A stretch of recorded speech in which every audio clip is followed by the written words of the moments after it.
Hello guys, welcome back to my channel. അപ്പം ഇന്ന് നമുക്കൊരു ഡേ ഇൻ മൈ ലൈഫ് കാണാം.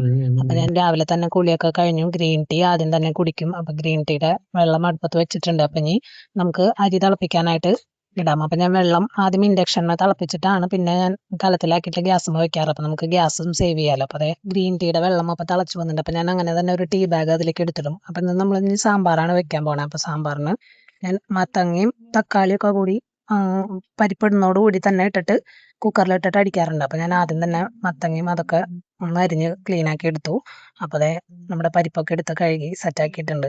ഇനി നമുക്കതിലേക്ക് മത്തങ്ങയും തക്കാളിയും കൂടി ഞാൻ ആ ടൈമിൽ തന്നെ ഇടും. പിന്നെ വെണ്ടക്കായ ഉണ്ടെങ്കിൽ മാത്രമാണ് ഞാൻ സെപ്പറേറ്റ് ആയിട്ട് ഇട്ട് കൊടുക്കാറുള്ളൂ. പിന്നെ ഞാൻ എല്ലാ കഷ്ണങ്ങളും അങ്ങനെ ഇടാറില്ല. ഇപ്പോൾ ഇവിടെ എന്തായാലും ചാറുകറി ഞാനും ചേട്ടനും മാത്രമേ കഴിക്കുള്ളൂ. പിള്ളേർ അങ്ങനെ ചാറുകറി അധികം കഴിക്കാറില്ല. അവർക്ക് ഈ പരിപ്പ് അരച്ച് വെക്കുന്ന കറികൾ മാത്രമേ അവരങ്ങനെ അധികം കഴിക്കുള്ളൂ. പിന്നെ നമുക്കിത് ചോറിൻ്റെ കാര്യങ്ങൾ നോക്കാം. അപ്പോഴേക്കും ഗ്രീൻ ടീ ഒന്ന് ചെറുതായിട്ട് ചൂടാറി വന്നിട്ടുണ്ട്.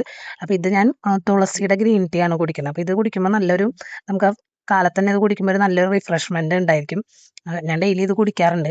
നമ്മുടെ വെള്ളം അത്യാവശ്യം നന്നായി തിളച്ചിട്ടുണ്ട്. അപ്പോൾ ഞാൻ ഇതിലേക്ക് അരി ഇട്ട് കൊടുക്കുകയാണ്. പിന്നെ ഞാൻ ഗ്രീൻ ടീ കുടിച്ചു. കാലത്ത് തന്നെ ഡെയിലി ഇത് കഴിക്കണം നല്ലതാണെന്ന് ഞാൻ കേട്ടിട്ടുണ്ട്. അപ്പോൾ ഞാൻ ചെറുതായിട്ടൊരു ഡയറ്റ് പോലെ എടുക്കുന്ന കാരണം അപ്പോൾ അതുകൊണ്ടും കൂടിയാണ് ഗ്രീൻ ടീ കുടിക്കുന്നത്. അപ്പോൾ നമ്മുടെ കുക്കറും വിസിലടിച്ചിട്ടുണ്ട്. പിന്നെ അത് ചോറ് നന്നായി തിളച്ച് വന്നിട്ടുണ്ട്. അപ്പോൾ ഞാൻ ഇനി കുറച്ച് ഇൻഡക്ഷനിലേക്ക് ഒന്ന് ഇറക്കി വെക്കും കുറച്ച് നേരം. എന്നിട്ട് പിന്നെ പിള്ളേർ പോണ ടൈമിലേക്കാണ് ഞാനതെടുത്ത് അവർക്ക് അത് ഊറ്റി കൊടുക്കാറുള്ളൂ. ഇപ്പം ഞാൻ 2 ദിവസമായിട്ട് ജീരക വെള്ളമാണ് കുടിക്കുന്നത്. അപ്പം ഞാൻ വെള്ളം തിളപ്പിക്കാൻ വേണ്ടിയിട്ട് ഇൻഡക്ഷന്മ വെച്ചു. അപ്പം ഞാനതൊരു ജഗ്ഗിലാക്കി വെക്കും. എനിക്കൊരു അളവ് കിട്ടും ചെയ്യും. അപ്പം ഞാനത് മുഴുവൻ കുടിച്ച് തീർക്കുകയും ചെയ്യും. ജീരകവെള്ളം പിറ്റേ ദിവസത്തേക്ക് എന്തായാലും നമുക്ക് എടുക്കാൻ പറ്റില്ലല്ലോ. പിന്നെ ഞാൻ ഇന്നിപ്പോൾ ഉണ്ടാക്കാൻ പോകുന്നത് ഇഡ്ഡലിയാണ്. അപ്പം ഞാനിത് നന്നായി പൊന്തി വന്നിട്ടുണ്ട്. ഈ മാവ് ഒന്ന് നോക്കി നോക്കി.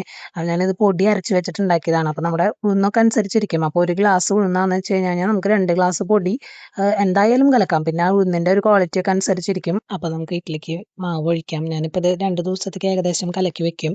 അപ്പോൾ സാമ്പാർ വെച്ച് കഴിഞ്ഞ് കഴിഞ്ഞാൽ പിന്നെ പിള്ളേർക്ക് ചട്നി ചമ്മന്തി അങ്ങനെ 2 ദിവസമായിട്ട് അവർക്ക് അങ്ങനെ ഉണ്ടാക്കി കൊടുക്കും. അവർ സാമ്പാർ അധികം കഴിക്കില്ല. ഈ മാവ് പക്ഷേ എനിക്ക് ദോശ ഉണ്ടാക്കുമ്പോൾ അത്രയും അങ്ങോട്ട് നല്ല നമ്മൾ ആ ഒരു മുരിഞ്ഞ ആ ഒരു ടെക്സ്ചർ എനിക്ക് അങ്ങനെ അധികം കിട്ടാറില്ല. നമ്മൾ ആ പച്ചരി അരച്ച് വെച്ച് ഉണ്ടാക്കുന്ന ആ ഒരു ഫിനിഷിങ് എന്തായാലും ഈ പൊടി അരച്ച് വെക്കുമ്പോൾ ദോശയ്ക്ക് കിട്ടില്ല. ഇഡ്ഡലി ഉണ്ടാക്കാൻ എളുപ്പമാണ്. നമുക്കൊരു 5 മണിയൊക്കെ ആകുമ്പോഴത്തേനും ഉഴുന്നിട്ടാലും നമുക്ക് നല്ല രീതിയിൽ പിറ്റേ ദിവസത്തേക്ക് കിട്ടാറുണ്ട്. പിന്നെ നമ്മൾ സാമ്പാറിൻ്റെ പൊടികളൊക്കെ വറുത്തു. ഞാനിതിൽ മല്ലിപ്പൊടി ഇത്തിരി മുളക് പൊടി മഞ്ഞൾപ്പൊടിയൊക്കെ എക്സ്ട്രാ ഞാൻ ഇടാറുണ്ട് പൊടിയേക്കാളും. എനിക്കാണെങ്കിൽ പൊടിയുടെ സാമ്പാറാണ് വലിയ താല്പര്യം. എനിക്ക് അങ്ങനെ വറുത്തരച്ച് വെക്കുന്ന ആ ഒരു കളറും അതൊക്കെ കാണുമ്പോൾ എനിക്കത് കറുത്ത കളർ എനിക്ക് പിടിക്കില്ല. പിന്നെ ഞാൻ പുളിയൊക്കെ ഒഴിച്ച് കഴിഞ്ഞു. നല്ല ചൂടുള്ള ചോറിൻ്റെ കൂടെയും പിന്നെ ഇഡ്ഡലിയുടെ കൂടെയൊക്കെ നമുക്ക് അമ്പലത്തിൽ നിന്നൊക്കെ കിട്ടുന്ന ആ ഒരു ടേസ്റ്റ് എനിക്ക് ഫീൽ ചെയ്യാറുണ്ട്. പൊടി സാമ്പാർ ആണെങ്കിൽ അങ്ങനെ എനിക്ക് വറുത്തരയ്ക്കുന്നതുകൊണ്ട് വലിയ താല്പര്യമില്ല. അപ്പോൾ അത് കാരണം ഞാൻ മിക്കതും പൊടി തന്നെയാണ് ഞാൻ വെക്കാറ്. പിന്നെ ഇത് നമ്മുടെ വെള്ളമൊക്കെ കുറച്ച് ചൂടാറിയിട്ടുണ്ട്.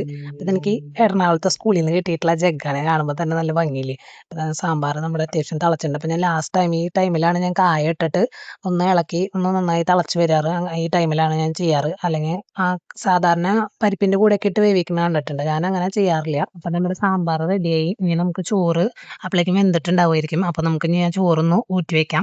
പിന്നെ ഞാൻ ഇഡ്ഡലി ഒരു തട്ട് വെച്ചിട്ടുണ്ടായിരുന്നു. അപ്പോൾ ഇഡ്ഡലി അപ്പോഴേക്കും വെന്ത് വന്നു. അപ്പോൾ ഇനി ഇഡ്ഡലിയൊക്കെ പകർത്തി പാത്രത്തിലേക്ക് മാറ്റി വെക്കാം.